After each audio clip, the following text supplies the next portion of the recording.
कुर्मी लगातार आदिवासी का दर्जा देने का मांग कर रहे हैं, कई राज्यों में प्रदर्शन भी हो रही। केंद्र सरकार इस पर अपना क्या विचार रखती है?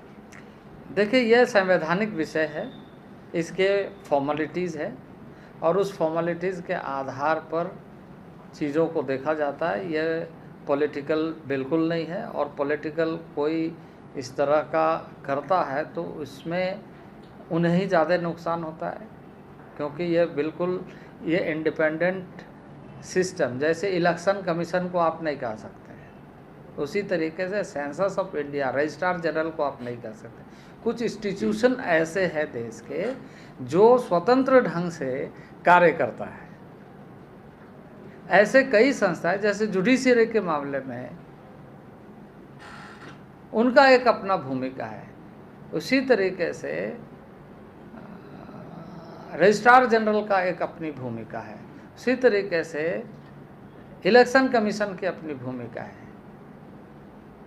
तो सबकी स्वतंत्र भूमिका में उनके ऊपर दायित्व छोड़ते हुए कि ये सारी बातें कैसे, क्या और क्या इसमें यानी मेरिट्स है, एक वो नीचे से प्रारंभ होती है, और नीचे से जब प्रारंभ होती है, जो मानक बनाए गए उस नीचे से मानक प्रारंभ जब होती है तो वो राज्य से होती है।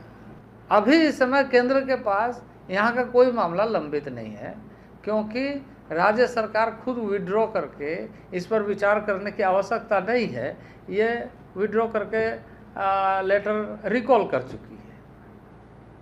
तो हमारे पास कोई मामला नहीं है, वो यहाँ पर सरकार के पास में है।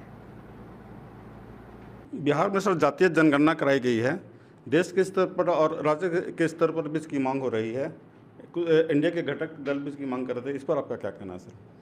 देखिए, जातीय जनगणना के माध्यम से जातीय संख्या के आधार पर फिर फैसला हो, यही ना लोग चाहते होंगे राजनीति में, जातीय जनगणना।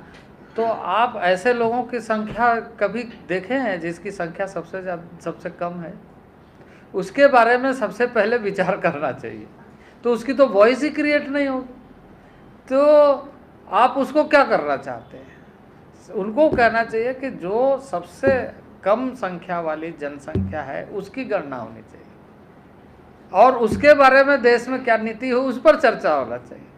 आप जातीय गणना पर राजनीतिक भागीदारी सुनिश्चित करना चाहते हैं और निजी तरीके से सुविधा लेने की बात कर रहे हैं, तो ये मुझे लगता है कि उन लोगों को या देश में ऐसे लोगों को नज़रअंदाज करना जिसका वॉइस नहीं है।